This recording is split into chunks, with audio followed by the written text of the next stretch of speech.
কার্যক্রম নিষিদ্ধের পর নির্বাচনে অংশ নেওয়ার যোগ্যতাও হারালো আওয়ামী লীগ। ইসির দীর্ঘ বৈঠকের পর নিবন্ধন স্থগিত।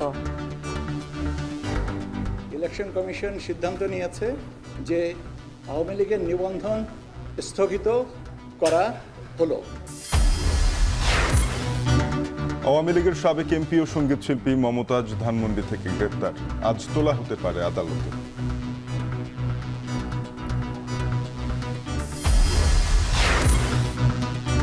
আদালত চত্বরেই পুলিশের ফোনে কথা বলছেন আসামি। এজলাসে আনার পথে অবৈধ সুযোগ, ব্যবস্থার আশ্বাস কর্তৃপক্ষের।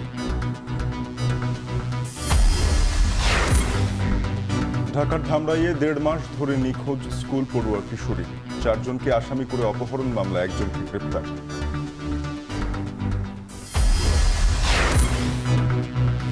কাল নিজ জেলা চট্টগ্রাম সফরে যাচ্ছেন প্রধান উপদেষ্টা। ভিত্তি স্থাপন করবেন কালুরঘাট সড়ক এবং রেল সেতুর। বন্দরেও ব্যস্ততা। যে সকল আপনার বিনিয়োগকারী আছেন তারা কিন্তু মুখিয়ে আছেন বাংলাদেশে বিনিয়োগ করার জন্য।